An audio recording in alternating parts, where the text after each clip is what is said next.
Let's cross over now to the Gaza border, where we can get the latest on the ground from our correspondent, Gareth Browne. Hi, Gareth. Are you on the southern border? Not quite. I'm in East Jerusalem, but close enough.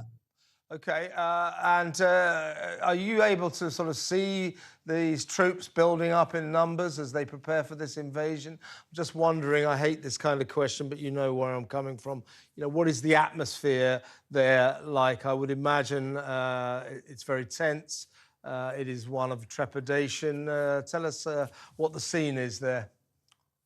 Yeah, I mean, whether we can see it or not, we can definitely feel it. I think tense is the word. I think Israel is still a country which is, blinded by, well, not blinded, but it's overwhelmed by grief and anger. Yesterday, I was in Ramallah in the occupied West Bank, where there's more than 2 million Palestinians living there. A very kind of somber atmosphere, watching it unfold from the Palestinian perspective, outside of Gaza. But I guess the feeling is that this is coming at any minute now from an Israeli perspective, this absolutely massive operation, which we're going to see unfold probably in the coming day or two. Still, there's been, rocket warnings. There's rocket fire coming out of Gaza. We've had a few warnings of rocket fire coming in from Lebanon. A few of those have proven to be false alarms, though. So, yeah, tense is the word. It's an eye of the storm sort of period. I go out on the streets in Jerusalem and it's pretty quiet. A lot of people are home. A lot of people have, been to the supermarkets and stockpiled food. Nobody's really sure where this is going to come, where this is going to go. The invasion, when it comes, I think will be a manifestation, as you say, of Israel's grief and its fury. Now, you've been among the Palestinians on the West Bank, you just said. What is their feeling? I mean, we keep stressing here at TalkTV that there's a difference between Hamas and ordinary Palestinians. They've had the misfortune to be ruled by these theological tyrants for 13 years. We all know that in private they don't love Hamas. What is the attitude and the feeling of the Palestinians? I mean, they must, to some extent, sympathise with Israel's fury, that their babies were beheaded, that grandmothers were executed on Facebook, that 260 young Israelis were cut down in a hail of bullets at a pop concert. I mean, on a human level, even the Palestinians must understand Israel has got a right to be furious and a right to exact revenge.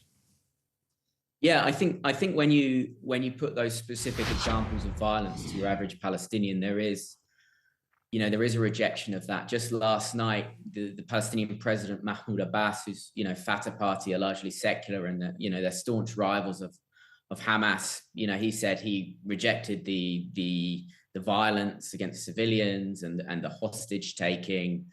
But I think if you're a Palestinian, you also, I was speaking to an official in Ramallah yesterday, and he said, look, we don't necessarily support the Hamas attack that happened just over a week ago, but this retaliation is not seen as a retaliation against Hamas. It's seen as a retaliation against the Palestinian people, the Palestinian nation. And, I guess you see the numbers which are starting to build up in Gaza. They're absolutely awful. We're at about 2,700 dead. The Interior Ministry said just this morning that they think there's at least another 1,000 bodies beneath the rubble. The UN said about an hour ago that the Strip has essentially run out of body bags. And of course, the Palestinian perspective, if you're in the West Bank on Gaza, it's built through the lens of a very, long-running occupation. The West Bank's been occupied by Israel since 1967. We've had this blockade for more than 15 years on Gaza. So I think from the Palestinian perspective, they very much see it through that experience. But they're worried. These Palestinians in the West Bank, they have family in Gaza, they have friends in Gaza. They see it as part of their nation, and they're watching this massive aerial bombardment. This is one of the most intense aerial bombardments in the history of modern warfare. So they might not out and out support, Hamas. They're not fans of Hamas. Many of them in the West Bank are more secular. but I think they're horrified at what is unfolding in Gaza. And we understand that there's more than 500,000 Palestinians in Gaza who have already been made homeless by this relentless bombing campaign by Israel. Israel has also ordered everyone from the north to head south, a difficult proposition in a country that one of the most crowded, one of the most densely populated strips of land on the face of the earth. It's only 32 miles long and a lot more narrow than that. How is this evacuation going? Are the people of the north managing successfully to head south? And if they are, I mean, you know, they're already like sardines crammed into a tin. I mean, if you push them further south, I mean, conditions must be dreadful. Yeah, dreadful is the word. Look, Kev, it's one thing telling people to go south and saying, you know, get out of Gaza City for your own safety. But I was on the phone to someone in Rafah, and that's right at the southern end of Gaza, about half an hour ago. There's airstrikes happening in Rafah and in Khan Yunis. So they're being told to evacuate to places that the Israeli Air Force is still bombing. So let's not pretend this is a kind of safe zone or this is a secluded zone. In the last 6 hours, scores of Palestinians have died in the southern parts of the Strip. So they're not fleeing to a safe place.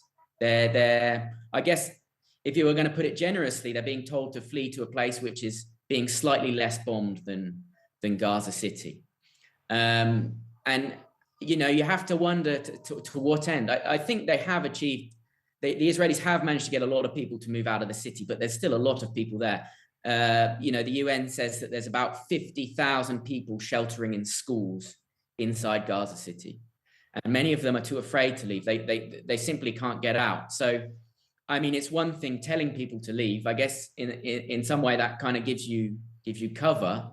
But the reality is, you know, as the UN and many other international organizations have said, practically it's just impossible. And when you do flee to Rafah, you know, you do flee to Gaza, then what? Are you safe there?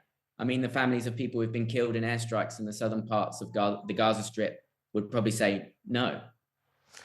Indeed. Now, last week, Israel cut off everything. It cut off the water, fuel, power, food.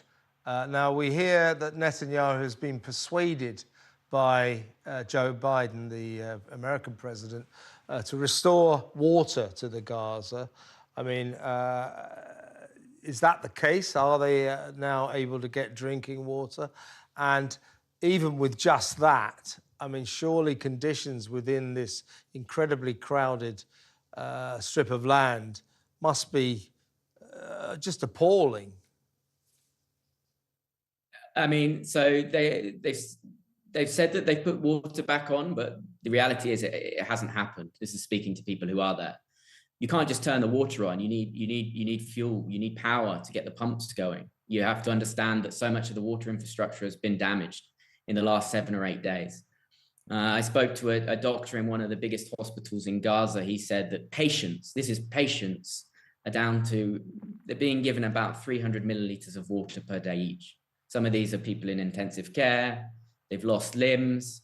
You know, this doctor basically said there's no room to stand. There's, you know, the morgues are piling up. People are too afraid to go to the graveyards.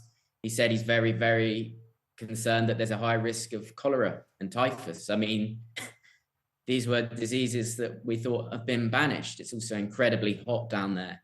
So imagine you're in Al-Shifa Hospital. You're in the middle of Gaza City. There's tens of thousands of people who have fled to the hospital because they think it's the only place safe from being bombed. There's corpses piling up. You've got hundreds of people waiting for surgery, probably down to about 24, 48 hours of power left from the generators. And every so often the whole building shakes because all of the buildings around you are still being targeted. They're being bombed. I mean, I don't think that even scratches the surface in describing the humanitarian situation, but we shouldn't talk about an impending humanitarian crisis or disaster. It's already happened. It already is a catastrophe. And assuming this ground invasion goes forward, it's going to get an awful lot worse. Fast forwarding, I don't suppose we should fast forward through the horrors to come because they haven't happened yet. The invasion hasn't happened. But what in the long term, Gareth, do you think Israel's intentions are for the Gaza Strip? I mean, what are they going to do? Assimilate it, raze it to the ground? What are their plans? It's a great question. I've really been trying to get an answer to this from Israeli officials myself the last week or so. Frankly, I don't think they know yet. I don't think there is a political objective at the end of this. I think it's a military mission to defeat Hamas. Now, we could look at some international options. You know, one thing is being talked about getting people to flee into Egypt. Refugees to go into Egypt. That seems very unlikely because that could be very destabilizing for Egypt. There's talk of the Palestinian Authority, which is obviously based in the West Bank and a strong rival. That's led by President Mahmoud Abbas to, sort of invite them back in to run Gaza. That's an idea being floated, but that would probably not be popular with certain parts of the Israeli right. I don't know, maybe we're going to hear talk of some sort of international mission, but the short answer is they don't know. And I think that is a big problem, because how can you go into an operation like this without knowing your end point? What's your exfil strategy? I don't get the sense that Israel occupied the Gaza Strip for a long time, many decades. Militarily, I mean, it was still legally occupied even at this stage, but we had Israeli troops and Israeli settlements in the Gaza Strip until about 15 years ago. Does Israel want to, have to police Gaza? Does Israel want its soldiers doing patrols of whatever is left of Gaza City's streets? I don't think so. I don't sense there's an appetite for that. And I think this is, perhaps the military planners are discussing it, but I've been asking this question to everyone and nobody knows. Gareth, great work out there. That's Gareth Browne, TalkTV correspondent out